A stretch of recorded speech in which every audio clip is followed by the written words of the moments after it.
જ્ઞાની જીતેન્દ્રિય છે. સ્વામિનારાયણ હરે સંવત 1882ના પોષવદી અમાસને દિવસ સ્વામી શ્રી સહજાનંદજી મહારાજ શ્રી વરતાલ મધ્યે શ્રી લક્ષ્મીનારાયણને સન્મુખ હવેલી ઉપર ગાદી તકિયા નંખાવીને વિરાજમાન હતા અને સર્વે શ્વેત વસ્ત્ર ધારણ કર્યા હતા અને પોતાના મુખારવિંદની આગળ સર્વે સાધુ તથા દેશ દેશના હરિભક્તની સભા ભરાઈને બેઠી હતી. પછી શ્રીજી મહારાજે પ્રશ્ન પૂછ્યો છે, પંચ જ્ઞાન ઇન્દ્રિયો ને પંચ કર્મ ઇન્દ્રિયો છે તે પોતપોતાના વિષયને યથાર્થ જાણે છે.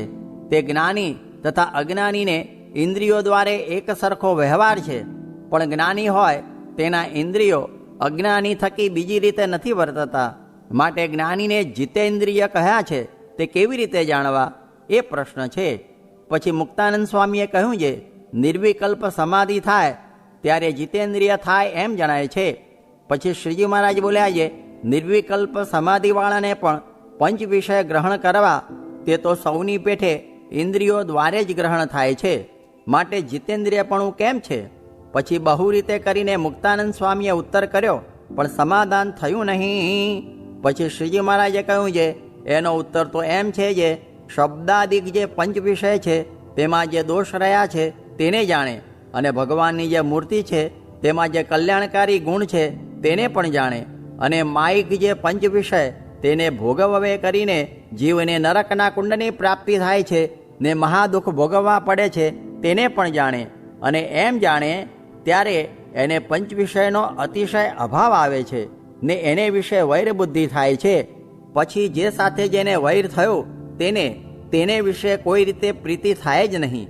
એમ સમજીને જ્યારે પંચ વિષયનો મનમાંથી જેને અતિશય અભાવ થઈ જાય તે જીતેન્દ્રિય પુરુષ કહેવાય. પછી ભગવાનની શ્રવણ કીર્તનાદિક ભક્તિએ કરીને પોતાનું જીવિતવ્ય પૂરું કરે, પણ વિમુખ જીવની પેઠે પંચ વિષયમાં આસક્ત થાય નહીં, એવો હોય તે જીતેન્દ્રિય કહેવાય. પછી શ્રીજી મહારાજે બીજો પ્રશ્ન પૂછ્યો છે, એક ત્યાગી સંત છે તે તો કેવળ નિવૃત્તિ માર્ગવાળા છે અને તે એમ જાણે છે જે અમે આત્મા છીએ, પણ દેહને પોતાનું રૂપ માનતા નથી ને તેના દેહની રીતિ તો જડ ને ઉન્મત્તના જેવી હોય, અને તે પુરુષને જાતિ વર્ણ આશ્રમ તેનું અભિમાન હોય નહીં, ને ખાવું પીવું ઉઠવું બેસવું એ સર્વે ઘેલાના જેવું હોય, પણ લોકમાં ભળતું આવે તેવું ન હોય, ને એવા જે ત્યાગી હોય તેને કોઈનો સંગ પણ રહે નહીં. જેમ વનનું મૃગલું હોય તેની પેઠે ઉન્મત્ત થકો એકલો ફરતો રહે ને એને કોઈ રીતનું બંધન પણ થાય નહીં. અને બીજા ત્યાગી સંત છે તે તો નિવૃત્તિ માર્ગવાળા છે તો પણ પ્રવૃત્તિ માર્ગમાં વર્તે છે, અને જે પ્રવૃત્તિને યોગે કરીને કામ ક્રોધ લોભ મોહ મદ મત્સર આશા તૃષ્ણા ઇત્યાદિક દોષ હૃદયને વિશે પ્રવર્તે તેવી ક્રિયાને વિશે પ્રવર્તે છે, ત્યારે કોઈક જાતનો અંતરમાં વિકાર પણ થઈ આવે છે. માટે એ ત્યાગીને એ પ્રવૃત્તિ માર્ગમાં રહેવું ઘટે કે ન ઘટે, અને વળી એ પ્રવૃત્તિ માર્ગમાં રહેતા થકા કેવી રીતે નિર્વિકાર રહેવાય.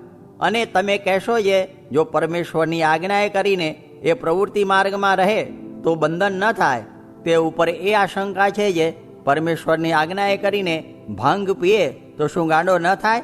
જરૂર ગાંડો થાય. માટે એ ત્યાગી કેવી રીતે પ્રવૃત્તિ માર્ગમાં રહે તો બંધન ન થાય, એ પ્રશ્ન છે. પછી નિત્યાનંદ સ્વામીએ ને શુકમુનિએ એનું સમાધાન કરવા માંડ્યું, પણ યથાર્થ ઉત્તર થયો નહીં. પછી શ્રીજી મહારાજ બોલ્યા છે, જે કેવળ નિવૃત્તિ ધર્મવાળા ત્યાગી છે ને ઉન્મત્તની પેઠે વર્તે છે તે તો કેવળ આત્મનિષ્ઠાવાળા જાણવા, અને વળી જે નિવૃત્તિ ધર્મવાળા ત્યાગી ભગવાનની ભક્તિએ યુક્ત છે તેને તો પરમેશ્વરે કહ્યા એવા જે નિયમ તેને વિશે રહીને ભગવાન અને ભગવાનના ભક્ત સંબંધી જે પ્રવૃત્તિ માર્ગ તેને વિશે સાવધાન થઈને જોડાવું, અને એ જે ભગવાન એ ભગવાનના ભક્તને અર્થે પ્રવૃત્તિ માર્ગમાં જોડાવું એનું નામ જ ભક્તિ છે. અને એવી પ્રવૃત્તિવાળા જે ત્યાગી છે તેની બરોબર નિવૃત્તિ માર્ગવાળો જે કેવળ આત્મનિષ્ઠ ત્યાગી તે થઈ શકતો નથી. શા માટે? જે આ તો ત્યાગી છે ને નિવૃત્તિ માર્ગવાળા છે તો પણ ભગવાન ને ભગવાનના ભક્તની સેવાને અર્થે પ્રવૃત્તિમાં પ્રવર્તે છે, અને જે ભગવાનનો ભક્ત ત્યાગી તેને તો પરમેશ્વરના નિયમમાં રહીને પ્રવૃત્તિ માર્ગને વિશે રહેવું, પણ પરમેશ્વરના નિયમથી અધિક પણ વર્તવું નહીં ને ન્યૂન પણ રહેવું નહીં, અને કામ ક્રોધ લોભ મોહ આશા, તૃષ્ણા, સ્વાદ યાદિક જે વિકાર તેને ત્યાગ કરીને ભગવાન અને ભગવાનના ભક્તની સેવાને અર્થે પ્રવૃત્તિ માર્ગને વિશે વર્તવું તો એને કોઈ જાતનું બંધન થાય નહીં. અને કેવળ આત્મનિષ્ઠાવાળો જે ત્યાગી તે કરતાં તો આ ત્યાગી અતિશય શ્રેષ્ઠ છે ને ભગવાનની કૃપાનું પાત્ર છે. ઇતિ વચનામૃતમ. એવી રીતે વરતાલ પ્રકરણનું 17મું વચનામૃત જે તે થયું. 3 પ્રકારના મનુષ્ય સત્સંગમાં છે. તેની વ્યક્તિ જે જ્ઞાન શીખે છે ને સેવા કરે છે તે વધતા જાય છે, ને દેહાભિમાન વધારે છે તે ઘટતા જાય છે, ને કેટલાક તો બરોબર રહે છે ને વધતા ઘટતા નથી. એ 3 પ્રકારના છે. તેને મોટા સાધુ દેખે છે અને દેહમાં બળ વધે તે ભગવાન તથા સંતને ગમે નહીં, ને મુમુક્ષુને પણ તે જોઈને દાજ થાય. સ્વામિનારાયણ હરે સ્વામીએ વાત કરી છે. પ્રેમાનંદ સ્વામીને મહારાજ રાજી થઈને કહે જે માગો, ત્યારે તેમણે માગ્યું છે તમારી મૂર્તિ અખંડ રહે. ત્યારે મહારાજ કહે એ રાજીપો તો જુદો છે, તે તો તેના સાધન કરો તો થાય, તે વિના થાય નહીં. સ્વામિનારાયણ હરે સ્વામીએ વાત કરી છે. આ જીવને માખીમાંથી સૂર્ય કરવો છે તે દાખલા વિના થાય નહીં. તે તો ગુરુ અને શિષ્ય એ બેને શ્રદ્ધા જોઈએ. સ્વામિનારાયણ સ્વામીએ વાત કરી છે. ભક્તિમાં સ્વભાવ વધે ને ધ્યાનમાં દેહાભિમાન વધે. એ 2 ગુણમાં 2 દોષ જાણવા ને તે ટાળવા. સ્વામિનારાયણ સ્વામીએ વાત કરી છે. ગુણમાં દોષ રહ્યા છે તે શું છે? પોતે ત્યાગ રાખે ને બીજાનો દોષ આવે, ને પોતે ન સૂએ ને જે સૂએ તેનો અવગુણ લે ઇત્યાદિ બહુ વાત છે, તે અવશ્ય સમજવાની છે. સ્વામિનારાયણ સ્વામીએ વાત કરી છે. ભગવાનમાં જોડાવું કાં સાધુમાં જોડાવું? ત્યારે પૂછું છે ભગવાનમાં જોડાણો હોય તે કેમ જણાય, ને સાધુમાં જોડાણો હોય તે કેમ જણાય? પછી સ્વામી બોલ્યા છે ભગવાનમાં જોડાણો હોય તેને ભગવાનના ચિહ્ન, ચરિત્ર ને સ્વાભાવિક ચેષ્ટા તે હોરાત્રિ કર્યા સાંભળ્યા વિના રહેવાય નહીં. ને સાધુમાં જોડાણો હોય તેનાથી દર્શન, સેવા ને વાતું તે હોરાત્રિ કર્યા સાંભળ્યા વિના રહેવાય નહીં. ત્યારે જાણીએ જે સાધુમાં જોડાણો છે. વળી એમ વાત કરી છે જેટલો સાધુમાં જીવ બંધાણો છે તેટલો સત્સંગ છે, ને જેટલો જીવ બંધાણો નથી તેટલો કુસંગ છે. ત્યારે પૂછ્યું છે આવી રીતે સાધુમાં જીવ બંધાણો હોય તો પણ તે સત્સંગમાંથી નીકળી કેમ જાય છે? પછી સ્વામી બોલ્યા છે એવી રીતે સાધુમાં જીવ બંધાણો નથી, ને જો બંધાણો હોય તો જાય નહીં. જેમ આ લીમડો છે તે જે દિવસે અમે મંદિર કરતા હતા તે દિવસે 2 મેતનો હતો, ને 1 મનુષ્ય ઉપાડે એટલું જ બળ હતું, ને આજ તો બધા ગામના મનુષ્ય ભેગા થાય તો પણ ઉપડે નહીં. તેમ ઘણા દિવસ રહીને સત્સંગમાં જીવ બાંધ્યો હોય તો પંચ વિષય કે કામાદિક દોષનો પાડ્યો સત્સંગમાંથી પડે નહીં. એમ કહીને બોલ્યા છે પ્રસંગ મજરમ પાશમ આત્મનઃ કવયો વિદુ સએવ સાધુ સુકૃતો મોક્ષદ્વારમ અપાવ્રતમ.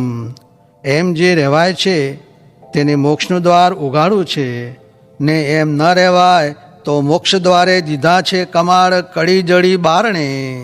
સ્વામિનારાયણ હરે સ્વામીએ વાત કરી છે પોતામાં જે ગુણ હોય તે બીજાને દેખાડે તે કનિષ્ઠ, ને જે દેખાડે નહીં ને ઢાંકે નહીં તે મધ્યમ, ને જે ઢાંકી રાખે છે તે ઉત્તમ પુરુષ છે. ને મોટા હોય તે આપણા ઠેરાવને આપણી રુચિ અનુસારે પ્રતિપાદન કરે. સ્વામિનારાયણ હરે સ્વામીએ વાત કરી છે. નિષ્કુળાનંદ સ્વામીને મહારાજે પૂછ્યું છે સંતદાસજી મોટા કે મુક્તાનંદ સ્વામી મોટા?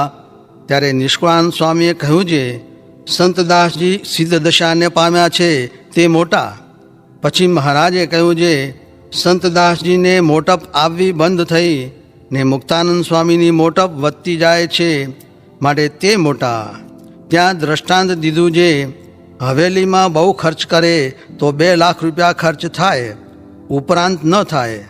ને ખેડાના કાપમાં 10 લાખ રૂપિયાનું ખર્ચ થયું છે, ને 10 લાખના પાયા નાખ્યા છે, ને કિંમત વધતી જાય છે. તેમ સંતદાસજી હવેલી જેવા ને મુક્તાનંદ સ્વામી ખેડાના કાપ જેવા એમ મોટપ સમજવી. સ્વામિનારાયણ હરે સ્વામીએ વાત કરી છે, અરે આવા સાધુ છે તે પણ એમ દંડ દે છે તે જેણે ત્યાગે તપે આદિક સાધને કરીને વશ કર્યા હોય તેથી થાય. આ જીવનું તો કરવું કેવું છે તે મહારાજ કહેતા જે એક ગરાસિયો હતો તે કસુંબા કાઢે ત્યારે લડાઈની ને ધીંગાણાની વાતો કરે ત્યારે ખરાઈ આવે. તે જ્યારે અફીણ પીએ ત્યારે અને ઊંઘે ત્યારે વળી ઢીલા ઢબ. એમ આપણે પણ જ્યારે વાતું થાય ત્યારે એમ ને પછી પાછું કાંઈ નહીં. સ્વામિનારાયણ હરે સ્વામીએ વાત કરી છે, ગોંડલમાં વાણીએ હવેલી કરી તે નળિયા ચડાવ્યા ત્યાં 40,000 કોરી થઈ ને ઘરમાં પણ એટલી હતી. પછી એમને એમ નવી ઘરેણી મૂકી તે હજી છૂટી નથી ને ખાવા મળ્યું નથી. તેમ આપણે પણ ગોંડલના વાણિયાના જેવું છે તે આ દેહ ઘરેણે મૂકી છે તે પ્રભુ ભજાતા નથી.